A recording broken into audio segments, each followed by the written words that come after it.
Hello everyone. Welcome to this session Azure Messaging Patterns by Clemens Vesters. Today he is joining from Germany. During this year's conference, he will be doing multiple sessions. He is also having one more session tomorrow. In today's session, he is going to talk about messaging patterns. Please welcome Clemens. Clemens, you can take over. Thank you very much. So welcome everybody. I hope that we can have the next Integrate again in person so I can see you while I'm speaking. But while things are as they are, I'll be happy to talk to you this way. We'll talk about messaging patterns and specifically about the various services that we have and how and when you should use them. Because that keeps being a question that we are being asked, and also gives me an opportunity to walk you through kind of the services from a high level and why we have them. And so that's and I'll be talking about patterns in a broader sense, kind of along the way as I talk about those things. So let me just make sure that I have the mouse in the right window. All right, so. I'll be talking about the messaging suite that we have of services. We have Service Bus, we have Event Hubs, we have Event Grid, and we have Relay. And the question is that we get posed is, why do we have all those services? And at the top level, the reason why we have those services is because they are serving different patterns. Everything started with the Relay and with Service Bus. The Relay is a service that we started as an incubation as early as 2006. And then we added Service Bus, which means the queuing capabilities in 2008. So all those things were happening way before Azure started in 2010. And then we added the today's broker technology, if you will, message broker technology in Service Bus in 2011. We started Event Hubs in 2013-14. And then Event Grid about 3-4 years ago as an extra service. And the reason why those services exist is because we had more and more requests for additional capabilities, additional features. And at some point, Service Bus which was kind of is the flagship service, if you will, that is the Swiss Army knife, and I'm going to get there, was no longer operationally the best host for particular workloads. Like, for instance, Event Hubs is enormous torrents of data with relatively little processing in the middle, very different from Service Bus. And then it eventually made sense to really have those services run as separate services. Also, what you'll notice is that the way how we charge for those services is a little different. And that's another reason, because the patterns, the usage patterns are different. The reasons for having those services are different.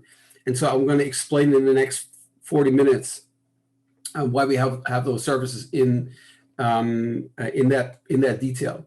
But as an overview, Event Grid is a service that is push. So you push events in, and then we take care of pushing those events out, and you don't have to worry about the act of pushing. If you have ever called a webhook from within your application, you will know that it's really difficult to deal with the error handling. Like, what happens if the service you push to is too busy? Event Grid takes that away from you, and it helps you with that. Service Bus is our pull cell queue-based broker. I'll talk about that more. And Event Hubs is effectively our tape drive pattern that is using highly partitioned, very high throughput telemetry service. And then the Relay is for bridging connections across firewalls. It's a bit of a different services than the service than the other ones, but I'll be talking about that as well. Before I start, let's talk about some differences in messages or in datagrams.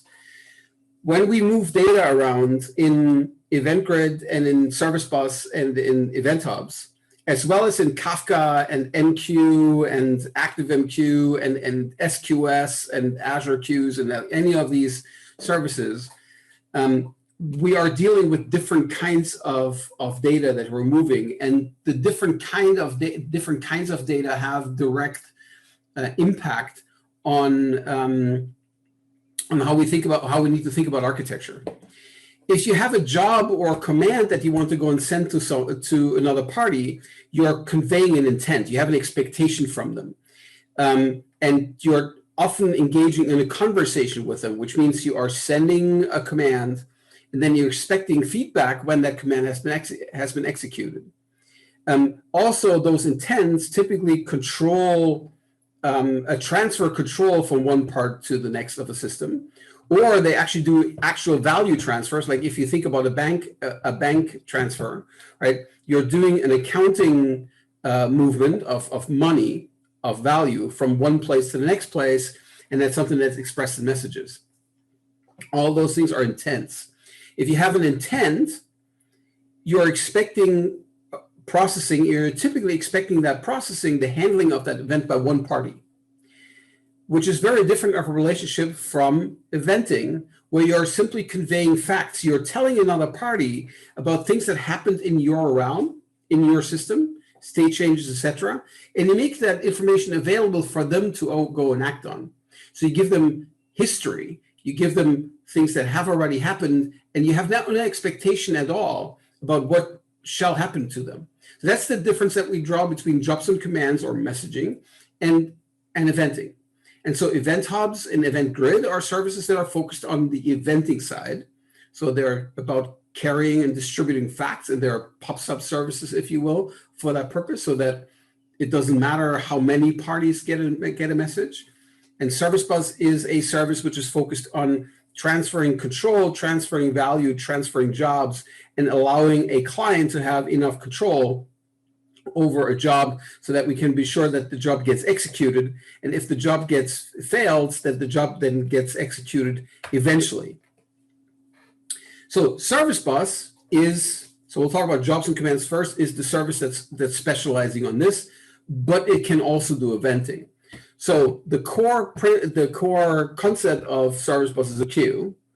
So you have a log, and you can put messages sequentially into that log, and then you can go and take messages from that log. What's important from a pattern perspective with a queue is that each message is handled individually. You take a message, that message gets locked by the broker. It is exclusively assigned to the owner. And then you get to do work. And once you've done the work, you know, as the receiver of that job, decide what to do with effectively the job receipt or the job order that you got. You can either say, I'm done with my work, and you're completing it. Completing the message means that you are done with that work, and the job order can be removed. The message gets removed from the broker. Or you can say, I'm going to abandon this message. I'm going to abandon the job, really. It's abandon, complete, all that nomenclature that we have in Service Bus really talks about the work that you're doing. And so you abandon the job, and then you put the message, you put the job order back into the queue from where it can then be redelivered. You can also, if you are inspecting the message, you find that message cannot be handled correctly because it's malformed. You can put that message on the side into what's called the dead letter queue. And where it can then be handled separately. And there's automatic handling. If the message shows up in your processor and the processor crashes and keeps crashing, then the message gets put back into the queue all the time, and there's a threshold, the delivery count, after which the message then automatically gets put into this queue on the side, the dead letter queue. Service Bus also allows for transactional message handling, which means you can go and take a message out of a queue, and then you can put that message into another queue, and the work results, really, the outcome of that job, into another queue. And then you can go and do the commit for sending the data on the outbound and settling the inbound job in a single atomic transaction. And if you do this, you have effectively an atomic transaction model in a cloud system. Even though we really don't have coordinated transactions in cloud systems, we can't involve the database. But message brokers are the next best replacement that exists for that. Topics are the tail of a topic, which means that the side where the messages come from, it behaves exactly like a queue in Service Bus. The topic allows you to send messages in. You can have filters on a what's called a subscription, and on that subscription, you get to select messages based on metadata. You cannot look into the payload, and that then gets assigned to an individual subscription, and then you can go and pull the messages out of those subscriptions. You can go and create routes using topics. You can go and do partitioning using topics. You can build effectively topologies of message distribution using topics. Topics are something that has been expanded. I'll talk more about Service Bus in the session tomorrow, very recently, with more capabilities. And you can also today create ad hoc subscriptions into topics. So you don't have to go and create these subscription objects anymore. You can actually go and just show up and start listening on a topic, if you will. And that's a new feature which makes that capability even more flexible than it is today. But Service Bus is effectively your Swiss Army knife for messaging-driven workloads, but it's primarily for these queue-oriented workloads. All those subscriptions on topics as well as queues always have individual message handling, and they always assume that you are processing messages individually. And once you've seen a message, once you've taken a message, you cannot go back to it. The most important feature that exists on a queue that doesn't exist on Kafka, that doesn't exist on Event Hubs, is the competing consumer model, which means you have a business process which takes a message out of a queue. I explained that. It's exclusively assigned to that party. And now another party can also take a job, and many parties can go and take jobs in parallel. And each of them can work on that on those jobs, and they can settle those messages individually and in any order that they like. Also, you can now see very easily what the progress on that queue is as the business processes are dealing with the messages. And if you find that the queue is getting longer, then you can go and trigger another business process to go and process more messages. So that's something that, for instance, Azure Functions, but also for Kubernetes, for instance, the Kata project do. They observe the message queue length through Azure Monitoring Metrics. And then if the queue length gets too long, they will go and spin up another worker automatically to provide more capacity. And then if the queue length shrinks under a particular length, then they can go and scale down that work again. So that gives you true load balancing, and none of your processes will be overwhelmed. Another characteristic is that you get offline and batching, which means you can go load data into a queue if the business process gets upgraded. So if you don't have a business process which is easy to upgrade, and you have to go and take that down, so not easy to upgrade without downtime, then you can go and take that business process down. All the messages will stay on that queue. You can bring that business process back up, and the business process will go and read the data then, but the front ends can, the submitters can still go and send messages to you. Or you can also choose to let messages queue up for a while and then only bring the business process online for a particular period of time and then shut it down again and effectively use the queue as foundation for a batch processor. And always what a queue does is it will help you with load leveling. If you have a lot of transactions, if you have spiky traffic that comes up in the front, the queue will effectively take all that punishment. It will take thousands of messages a second. And even if the business process, by average, can only do hundreds of operations per second, or even tens of operations per second, it will never be overwhelmed because it sits behind the queue and it pulls the data in. So that was Service Bus, and it's all based on having this pull pattern with individual settlement, individual handling of messages. Event Hubs is different because there the bookkeeping about the message state is not done by the broker. Event Hubs is an infrastructure that ultimately simply takes messages in and writes them into a log sequentially.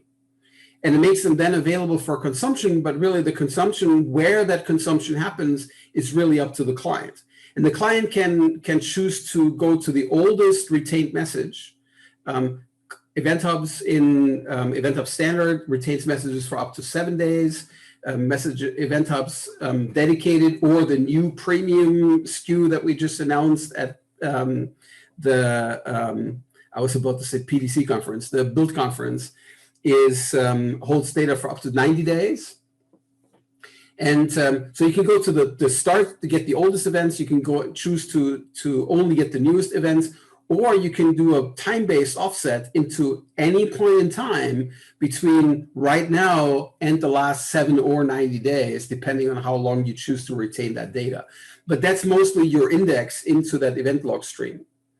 And a client can go and read the stream again and again and again. So this bookkeeping that Service Bus does, this queue pattern and the competing consumer pattern that Service Bus has, does not apply here, because the scenario is typically different. The way how Event Hub is being used is really almost like a tape drive has been used in the past, where you're writing data down that comes in, and then you're going back to that data and you read it sequentially, like from a tape drive, to go and analyze it. So the natural partner service to go with Event Hubs, for instance, is Azure Stream Analytics, which you can attach to a stream like this, and it can go and make sense and read the events, make sense out of the stream. It can go and read those events and compute aggregates over them and produce new insights based on that event stream. Because Event Hubs also supports the Kafka protocol for producers and consumers, it can also compose with common infrastructures for stream processing like Spark and Samza and Storm and Flink and very many other stream analytics processing pipelines that are attaching with the Kafka protocol. One of the principles, because Event Hubs is much simpler than a queue is, but it's used for a much higher throughput, is that Event Hubs is typically, and a single Event Hub is typically split up into multiple partitions. In Event Hub Standard, you can have up to 32 partitions, and the way how you think about a partition is that it is an individual log that you can go and write data into, and you are choosing partition keys for events that need to stay together, and we then assign those keys to partitions. That's the architectural pattern for Event Hubs, is really to go and put streams of events into an infrastructure, and then go and read those out and read those again and again. Very often, it is used as a one-time pass-through and not necessarily a store. So the 90 days retention, even 7 days of retention, is already very long in our view. Let me explain that to you. This here is a chart that illustrates data value. Actually, it is oriented around the price that you have to pay for a data feed from a US stock market. So directly the market data feed. There's effectively two levels of data. Level 2 differs because there's just more information in that layer of data, and what you can see is that effectively only the real-time feed differs in value there.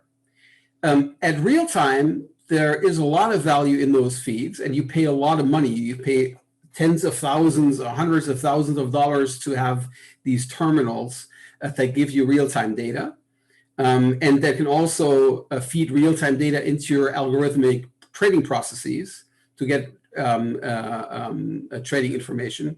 And as soon as the data is a minute old, it really degrades in value, because it is now information that more and more and more people have. So you're really paying for real-time access, like the first few seconds that data is on the market, because then you can go and react, and you can go and be quicker than most other market participants. At 15 minutes, the data becomes public through various distributors. After 24 hours, kind of in that time, the data is almost worth nothing, because it's then literally public. And then it gains some value again as it gets historic. But really the core value is in real time. And that's true for a lot of the data that goes through Event Hubs and goes through these kinds of infrastructures. They're really built to go and catch a lot of data in real time, forward it in real time. And that's how they are built, and this is why the architecture looks like it looks. You have the occurrences stuff that is then expressed as events, which you capture. They go into, and that's what I call catching rain. You put them into event hubs. There might be some optional layer in the middle that goes and enriches and reduces and validates and filters, effectively takes the data out of an event hub or out of Kafka and then does some work on it and puts them into another event hub or another Kafka. But then as they're disseminated, because the data is so valuable when it's fresh, it is going into different directions at the same time. That is why we have consumer groups on event hubs. And that's why consumer groups exist on Kafka, because you want to have on that same raw, super valuable data stream, you want to have data visualization, you want to go and put some dashboards into people in front of people. You want to go and put the data into a database so it can be analyzed there, and then you want to go and run it through stream analytics in various forms of technology.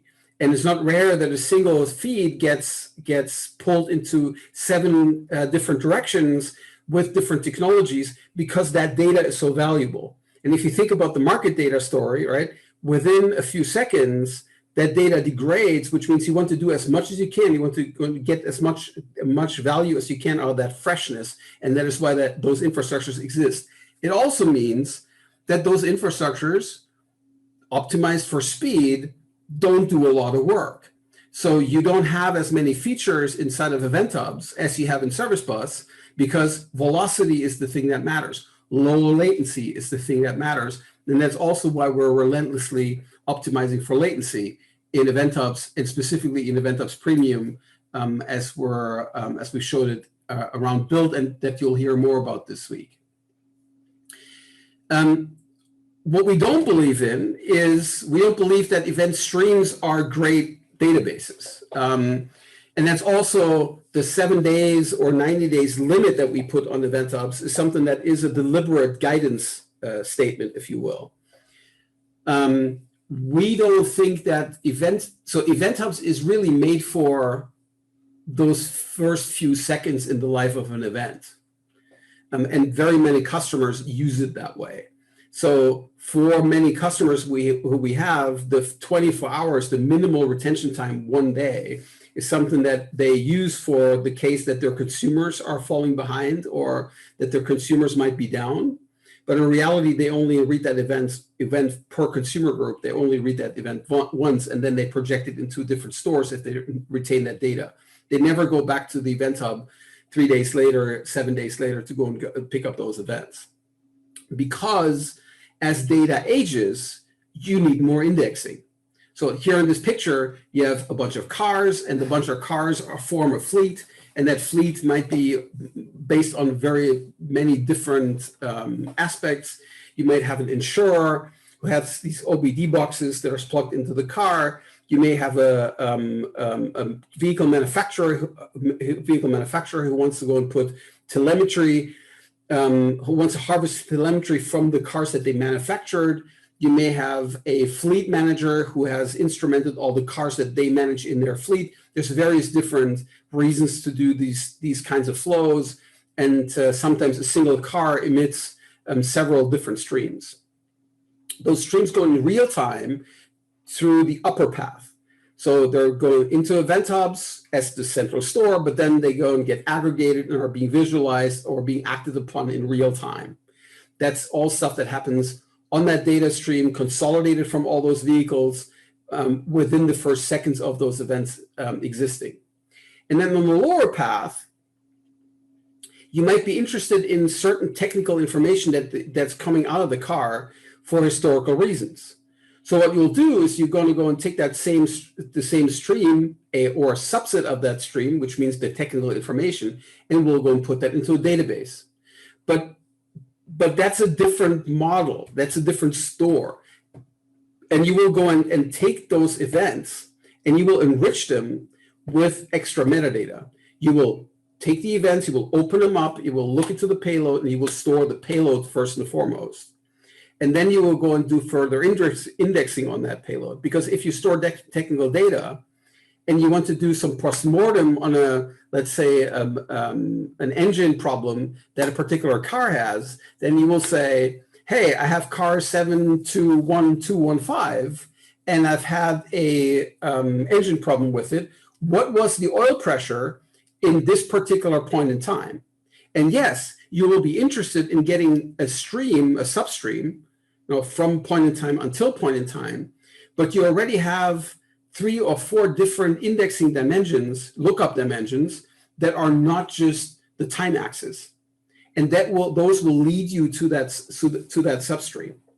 And Event Hubs or Kafka, the only index that you get is time, which means you would have to go into the Event Hub. You would start with effectively the point in time, and then through the entire torrent of events, you would have to go and dig through and then find the information that you want here. And that's enormously inefficient. And you have to go and read that through that entire event torrent over and over again to kind of dig out that information. And because the information doesn't change, right? Events are facts and facts don't change. It is far more effective, far more efficient to go and store the data into a proper database and then look the data up from the database and do the queries right there. Having talked about event series already, let's talk about events that are discrete.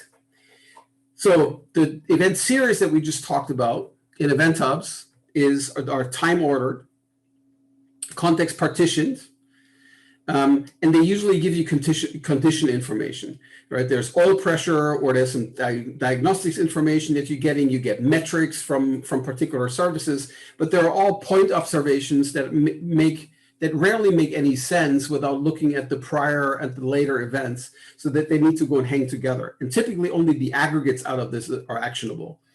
Think of a temperature sensor. If you're observing the temperature of a room, that temperature that is in that room will fluctuate around the sensor, and you will not act on the temperature going up or down 1 degree 1 second to the next, but you rather will go and calculate an average, and then you will go and act if the average goes above a certain threshold for a certain time, and so you're actioning the aggregate. That's what you're doing with event series. However, with discrete events that are representing state changes, you will typically act directly. And those are a different class of events.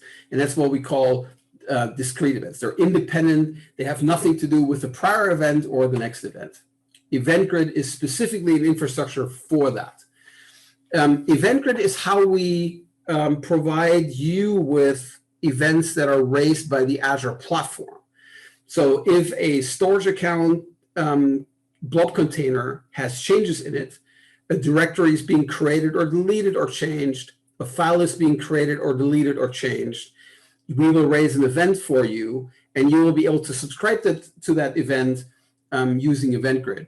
If in the Azure Resource Graph, a resource changes its state or comes into being, you can go and subscribe to the resource graph, and you'll be raised an event. If you even the messaging services that we have are equipped with events, which means if there is a queue and service bus which has pending messages but nobody's reading it, it will periodically raise an event for someone to go and start reading from that queue. You can capture those events and you can handle those events using whatever Event Grid is able to call. Typically, we're calling webhooks, and more tightly integrated into the Azure platform, we're calling Azure Functions. But you can also go and send events to Service Bus. You can send events to Event Hubs, and we can also call other parts of the infrastructure. It's the focus of Event Grid is to take these discrete events, either from the platform or from you in the form of custom topics, or from a SaaS platform in the form of partner topics, and then route them to those destinations where they can go and cause extra work to happen, where you can go and extend effectively the functionality of these systems. We're basing this on a standard we have developed together in the CNCF, a Cloud Native Foundation, as a working group called Cloud Events. And the Cloud Events format that we defined there with 30 other industry partners is the foundation for what we do in Event Grid. So we're implementing the Cloud Events format, and we're also implementing the Cloud Events standardized bindings.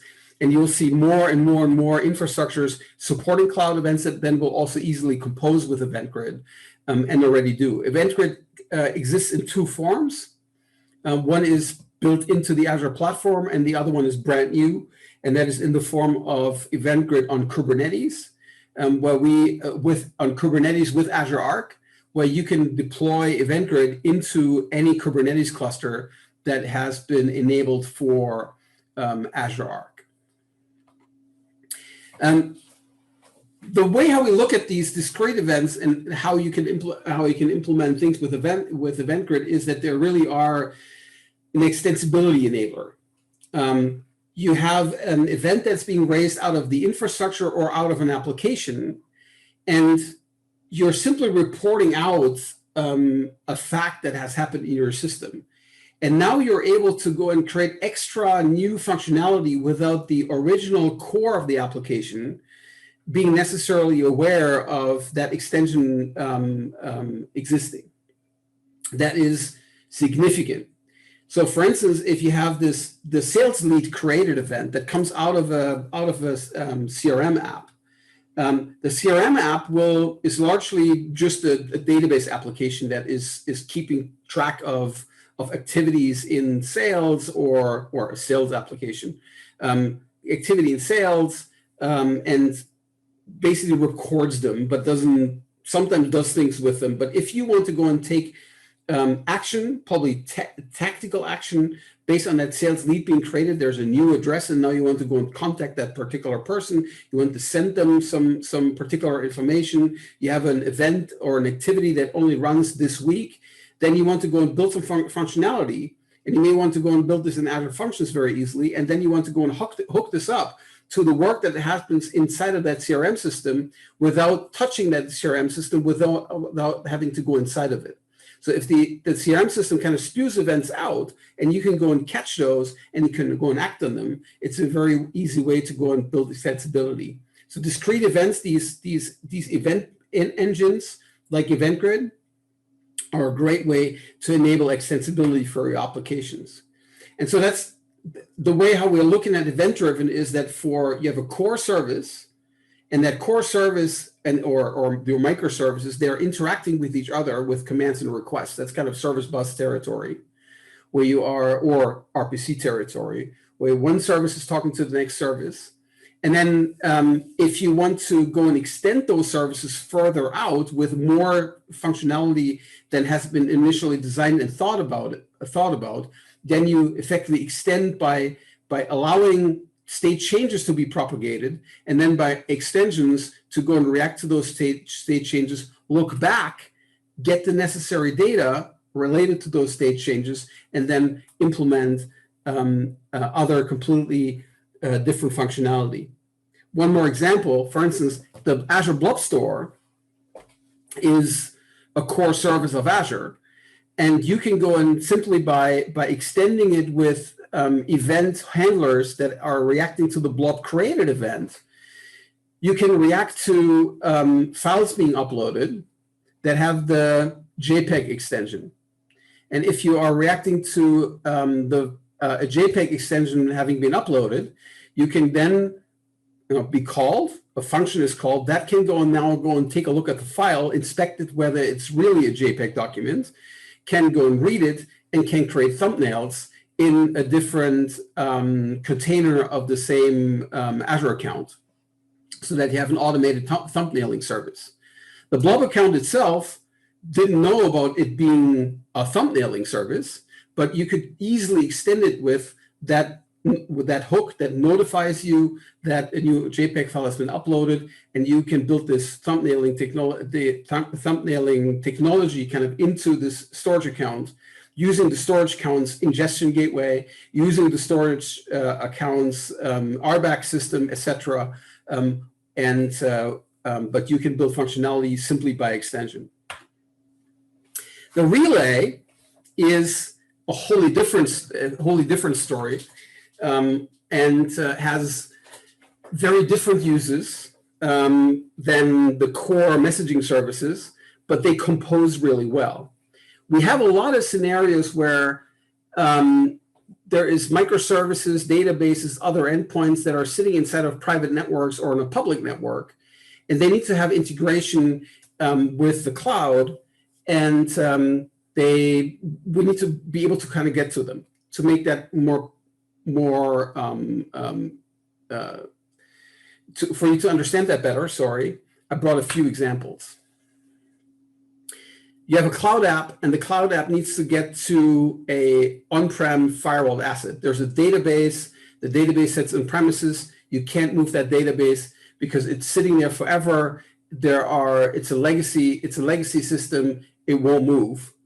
The easiest way to get to it is using the relay without creating a VPN integration, which is also a complicated extension and expensive. And if you use the Azure Data Gateway, then you automatically are using the relay because it's kind of built into this. And the app service hybrid connections feature, where the cloud app really is built on the app service, there's an app service hybrid connection manager. If you install that, then you're also using the relay. So the relay is effectively a VPN-less way to integrate on-premises assets. What we also see that being used for is that you have a SaaS system that you're building, or you have a central system of some sorts, and you have then on-premises systems, and those on-premises systems need to be integrated into that SaaS system. So example, you have medical clinics, you have tax advisor offices, you have any kind of business that has a branch or where you have a SaaS application that is providing a cloud service for on-premises businesses, which must have, for regulatory reasons or for reasons that they really want to be in control of their data, they have on-premises assets, they have on-premises servers. So that's the scenarios where you need to have a way back, a imperative way back, right? Not a decouple as we do with the other services, but really a request response path back into the on-premises system without requiring VPN, without being able to manipulate that environment. And the relay, specifically hybrid connections and the Azure Data Gateway, provide for that. Then we have scenarios like commerce sites where you have a central on-premises systems or a central system in general that can be either or. And then you have partners. So for instance, food order and delivery, like if you think about food orders, centralized food order services, if you think about pizza chains, if you think about click and collect sales, very many transportation scenarios, the partner is not running the commerce site, and they're working with someone who runs the commerce site, but you need to get the pizza order somehow into your system.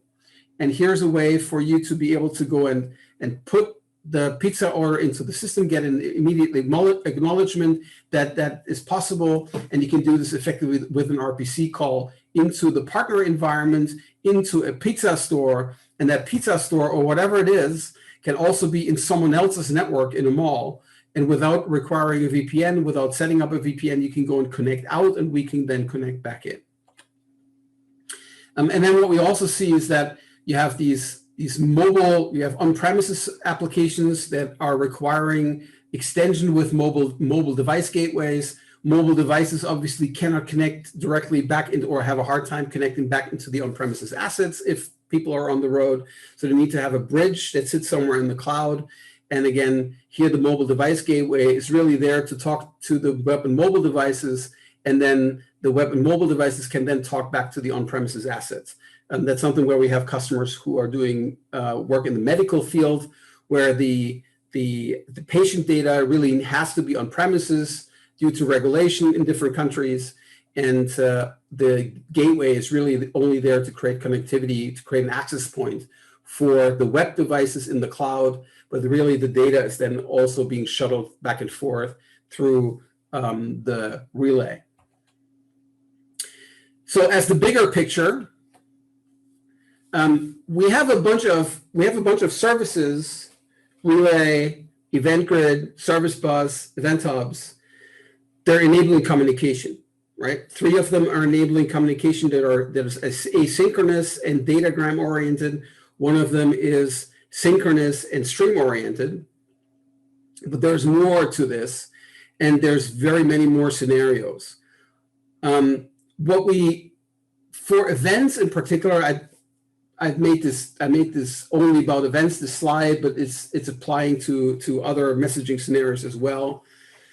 Very many of these events originate from within applications. So we have a giant suite of 380 or now 400 adapters, which are made available through logic apps, where you can go and acquire information from those SaaS applications. So logic apps is a core part of the story. Then we have numerous different sources of events, sources of commands and jobs, which are in the field in all kinds of different devices. And that's why we have IoT Hub and our edge platforms, which are also harvesting information or ingesting all that information from the edge and from devices itself. And then we also have network embedded infrastructure, like the work that we're doing on Azure Edge with AT&T, where we're embedding information, where we're embedding services directly into the 5G network. All of those sources ultimately yield data that is being ingested into the Azure cloud using AMQP, MQTT, HTTP, or cloud events. So our principle here is to be open and to use open standards for this. And then we have, as I said, event routers, that's Event Grid and Event Log Store, where we are catching that information, but those are just means to an end, because we have very, very many services which are then ultimately event-driven. So we have stateful analysis and AI, stream analytics, HT Insights, many other services. We have dashboards and very many apps. You have Power BI as one example.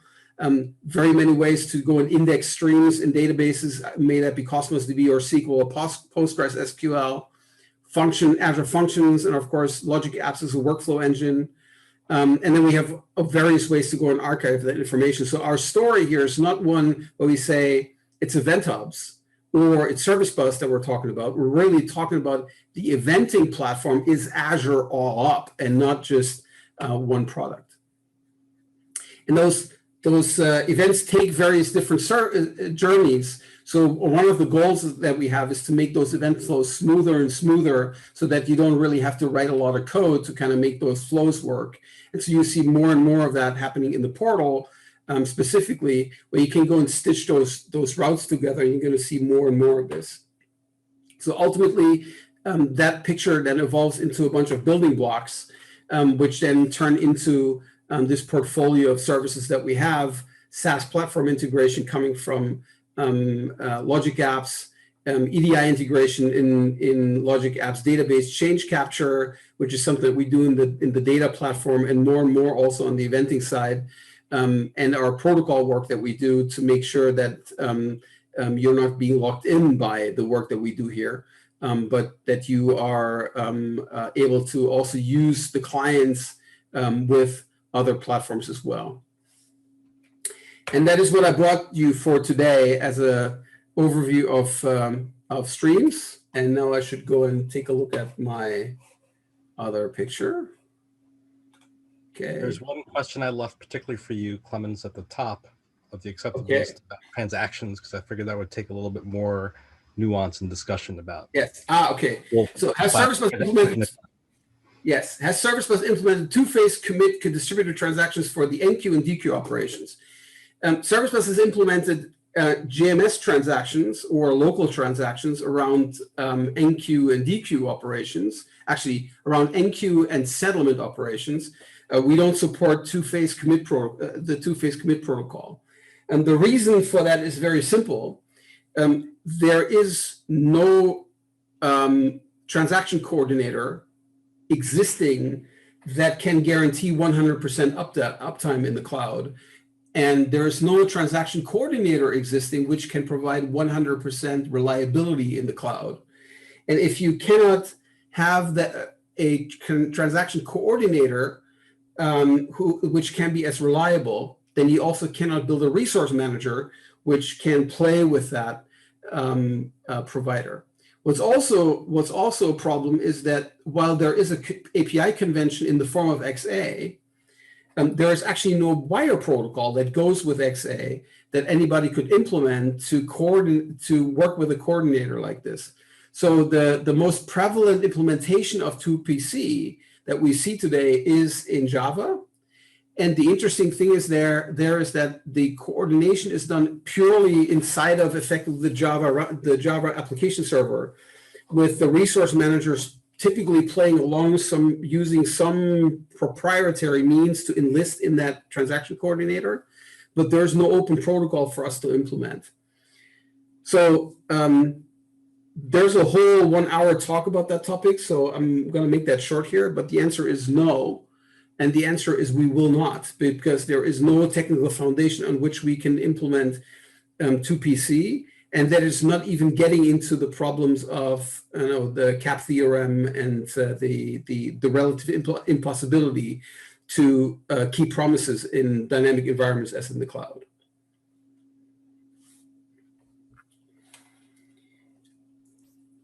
So the second question was transactions not between queues, but between applications and the queues. You can make the enqueue and the settlement dependent on the outcome of the work of your transaction. So that's something that is possible.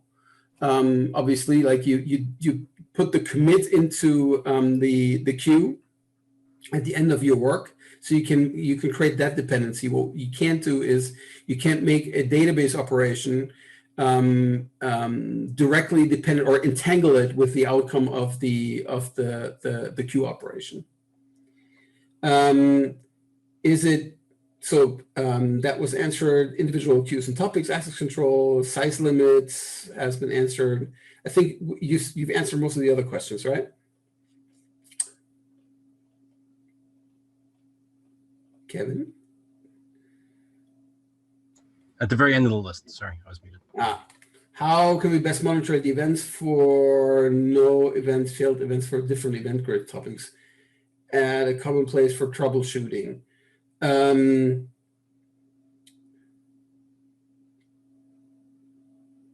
How about you send me an email about this? Because I think there's more explanation required. So if you need help from us, I will happily route your questions to the appropriate people. Clemens V at Microsoft.com is my email address, or Clemens V on Twitter, and there I'll be able to address further questions. And with that, I shall say thank you very much for joining the session. And if you're interested, tomorrow I will talk about news in Service Bus. Covey.co